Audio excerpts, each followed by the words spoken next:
오늘 수요 말씀 예배 또 우리 공동회에 많은 분들 나오셨는데요. 감사합니다. 기도하심으로 우리 수요 말씀 예배 하나님 앞에 드리겠습니다. 하나님 아버지 감사합니다. 주님의 은혜로 우리가 이 자리에 모였습니다. 함께 주님께 우리의 마음을 올려드리고 또 주님의 말씀을 받는 이 귀한 자리에 주님께서 은혜 위에 은혜를 부어주사 주의 음성이 우리 귀에 들리게 하시고 또 우리 교회를 더욱더 사랑하며 또 우리의 이웃들과 가정을 더 돌아보는 그런 귀하고 복된 시간 되게 하여 주시옵소서. 예수님의 이름으로 간절히 기도드리옵나이다. 아멘. 우리 찬송가 220장 사랑하는 주님 앞에 함께 찬양하도록 하겠습니다.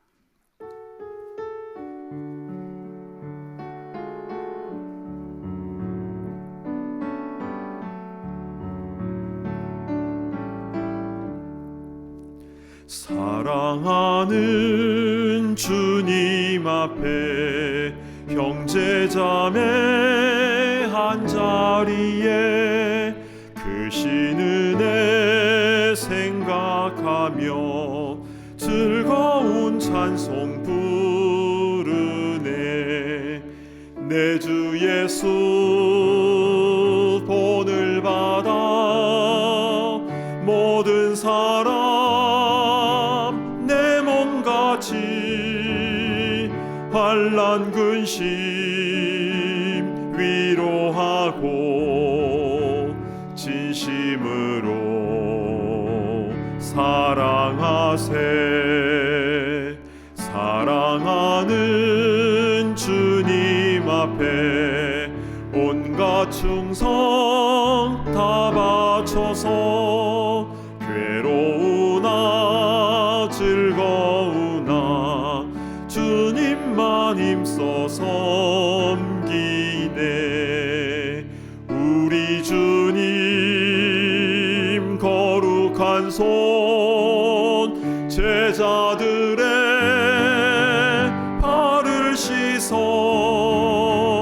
남 섬기는 종의 도를 몸소 행해 보이셨네. 사랑하는 주님 예수 같은 주로 섬기나니 한 피바다 한 몸 이룬 형제여 친구들이여 한 몸같이 친밀하고 마음으로 하나 되어 우리 주님 크신 뜻을 지성으로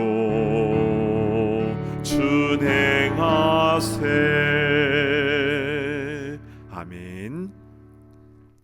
하나님 말씀을 보도록 하겠습니다. 레위기 19장 17절과 18절의 말씀입니다. 레위기 19장 17절과 18절 말씀 제가 대표로 봉독해 올리도록 하겠습니다. 너는 내 형제를 마음으로 미워하지 말며 내 이웃을 반드시 견책하라. 그러면 내가 그에 대하여 죄를 담당하지 아니하리라.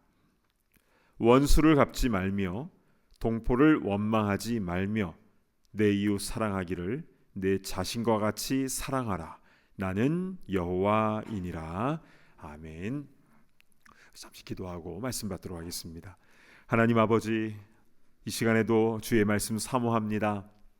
우리의 귀를 열고 마음의 문을 활짝 열게 하시고 주의 말씀 하나도 놓치지 않고 잘 받고 우리 이웃사랑을 실천하는 우리 귀하고 복된 주의 백성들 다 되게 하여 주시옵소서.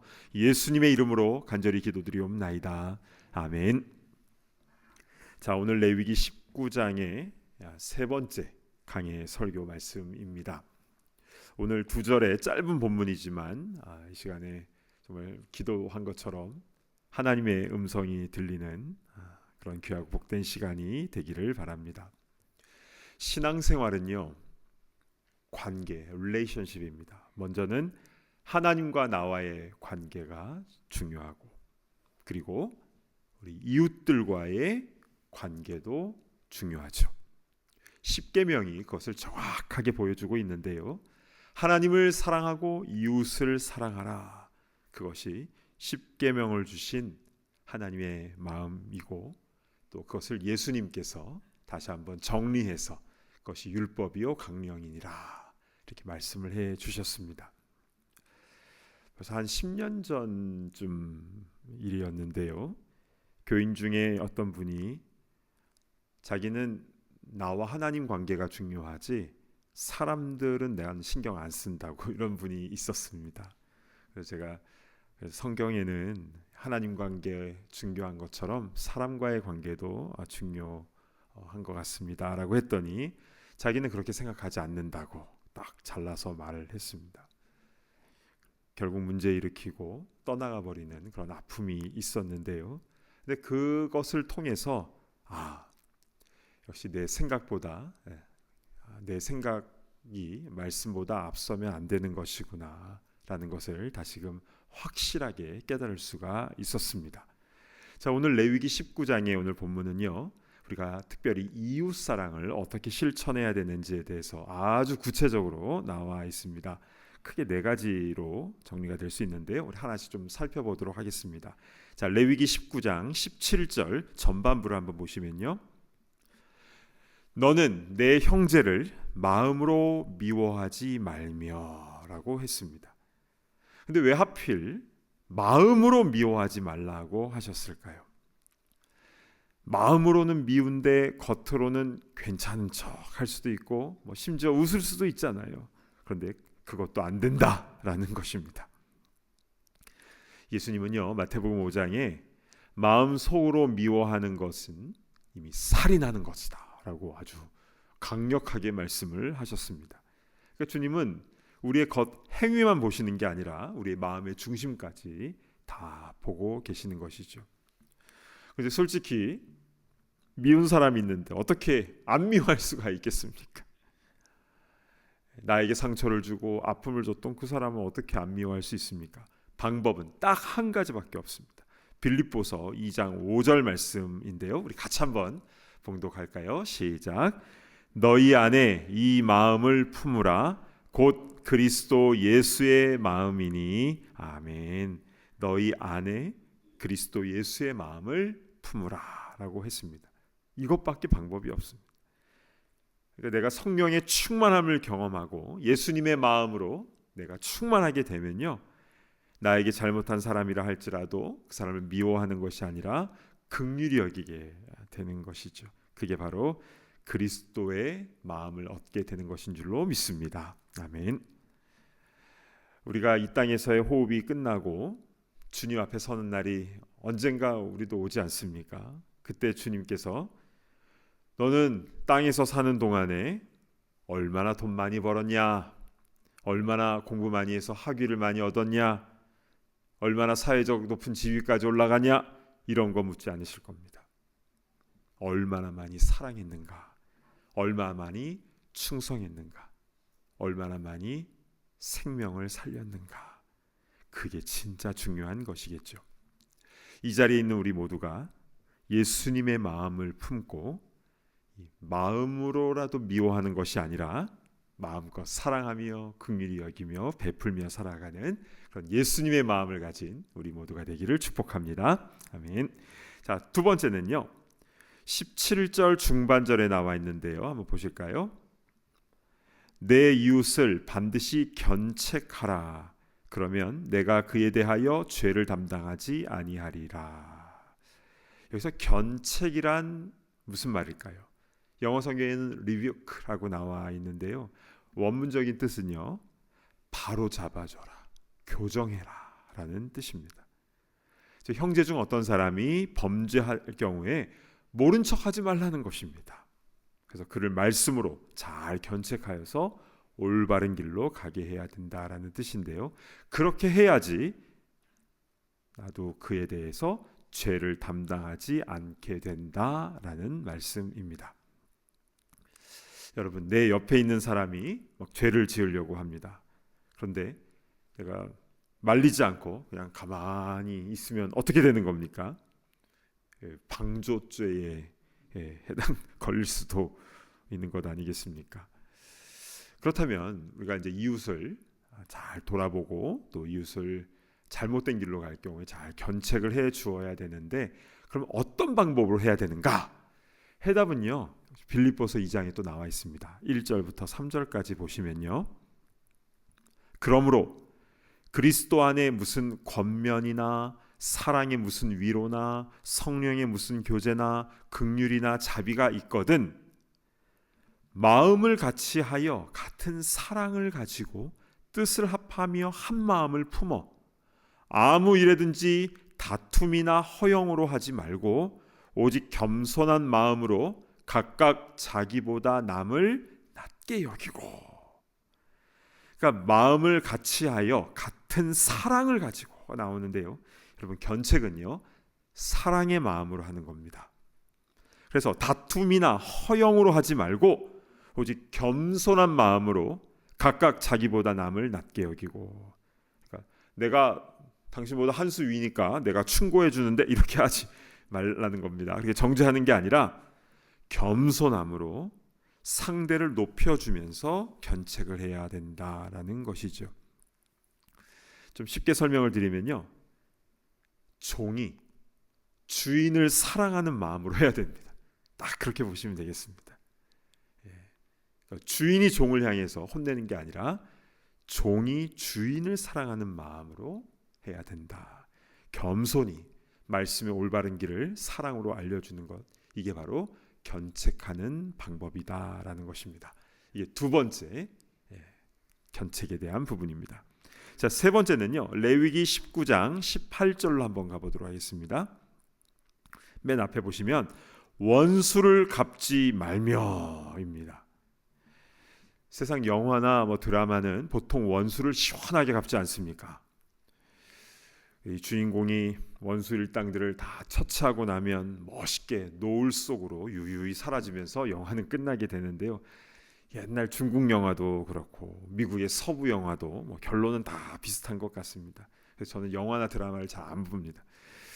근데 이제 보통 하는 말이 원수는 갚아야 제맛이고 미운 사람은 뒤에서 씹어야 제맛이다, 먼저 이렇게 얘기를 하는데요, 그런데 그것은 사단마귀가 주는 유혹이고 성경의 원리가 아닙니다. 원수 갚는 권한이 우리에게 있지 않습니다. 뒤에서 수군수군 하는 것도 심각한 죄에 해당하는 것이죠. 원수는 공의로우신 하나님께 다 맡겨드릴 때에 우리에게는 참 자유함이 찾아오게 되는 줄로 믿습니다. 아멘. 이렇게 세 번째로 원수 갚지 말라. 자, 네 번째로는요, 18절 중반절에 보시면요, 동포를 원망하지 말며 나와 있습니다. 원망하지 말라. 근데 원망은요, 거짓말이 아닙니다. 힘든 거 힘들다라고 말하는 것이고, 잘못된 거 잘못된 거, 기분 나쁘면 기분 나쁜 거 솔직하게 말하는 것이죠. 그런데요, 놀랍게도 성경에서 원망한 사람들은요 다 망했습니다. 그럼 우리 이런 생각을 갖게 되죠. 그러면 컴플레인도 하면 안 되는 것인가? 하나님에게도 모세에게도 컴플레인하지 말고 그냥 조용히 참고 살아야 되는 것인가? 이런 생각이 들죠. 여러분, 컴플레인하면 안 됩니까? 근데 공동체가요, 컴플레인 없이 어떻게 발전이 있겠습니까? 소통이 잘 되어야 되죠. 그런데 원망으로 하는 것이 아니라 질서 가운데, 이게 중요합니다. 질서 가운데, 그리고 서로를 존중하는 마음으로 서로의 이야기를 듣고 경청하고 또 서로 이해하고 이렇게 마음으로 소통하게 되면 그 공동체는 더 건강한 모습으로 발전하게 되는 것입니다. 자, 그래서요, 오늘 이렇게 이웃사랑에 대한 말씀의 결론이 18절 하반절에 나와 있는데요, 제가 봉독합니다. 내 이웃 사랑하기를 내 자신과 같이 사랑하라. 나는 여호와이니라. 여러분, 이웃을 내 몸과 같이, 내 자신과 같이 사랑하라고 명하신 분은요, 모세가 아니라 여호와 하나님이십니다. 다시 말하여 어명이요 쾅 하면서 도장을 쾅 찍어 주신 것입니다. 여러분, 우리는 이웃을 내 자신과 같이 사랑하는 이 방법 네 가지를 살펴보았는데요. 첫 번째는 형제를 미워하지 말라고 했습니다. 마음으로도 미워하지 말라. 두 번째는 사랑으로 견책함으로 공동체 의식을 가지라는 것입니다. 사랑으로 견책하라. 세 번째는 원수를 갚지 말고 주님께 맡겨라. 네 번째는 동포를 원망하지 말라. 질서 가운데 소통하며 서로 존중하라. 이것이 바로 공동체 안에서 이웃을 내 자신과 같이 사랑하는 구체적인 말씀입니다. 그런데 이 말씀은요, 내 의지로 나의 성품으로 하는 것이 아니라 내 안에 예수 그리스도께서 온전히 주인으로 임하실 때에 주님께서 우리 안에 역사하실 줄로 믿습니다. 오늘 주신 이 말씀대로 우리 이웃 사랑의 열매가 우리의 삶의 현장 가운데 아름답게 주렁주렁 맺혀지기를 진심으로 축복합니다. 아멘. 제가 마무리 기도하겠습니다. 하나님 아버지, 감사를 드립니다. 오늘 말씀을 통해서 우리가 이웃 사랑을 어떻게 실천해야 되는지 분명하게 말씀하여 주셔서 감사를 드립니다. 형제를 마음으로라도 미워하지 말라고 하셨고, 또 사랑으로 견책하여서 잘못된 길로 가는 것을 그냥 방조하지 말라고 하셨고, 또 원수를 갚지 말고 주님께 맡기라고 하셨고, 또 동포를 원망하지 말고 질서 가운데 서로 존중하며 소통하라고 말씀하셨는데, 이러한 이웃사랑을 우리가 잘 실천함으로 말미암아 주님의 교회 공동체, 또 가정 공동체, 또 직장 공동체, 또 우리의 삶의 공동체 가운데에 아름다운 열매가 주렁주렁 맺혀줄 수 있도록 인도하여 주시옵소서. 우리의 힘으로는 부족하오니 주님께서 우리 안에 성령으로 충만히 임재하여 주셔서 그리스도 예수의 마음으로 하루하루 살아가다가 주님 부르시는 그날 주님 앞에 크게 칭찬받는 천국 백성들 다 되게 하여 주시옵소서. 예수님의 이름으로 간절히 기도드리옵나이다. 아멘. 아멘. 이제는 우리 주 예수 그리스도의 크신 은혜와 하나님의 사랑과 성령의 교통하심이 교회의 머리 되신 예수 그리스도의 뜻을 따라 순종하며 나아가기를 소망하는 이 자리에 있는 모든 주의 권속들과 이 땅의 모든 주님의 몸된 교회들 위에, 또 우리 사랑하는 모든 성도들의 가정과 일터와 선교지와 그 앞길 위에 이제로부터 영원토록 함께 있을지어다. 아멘.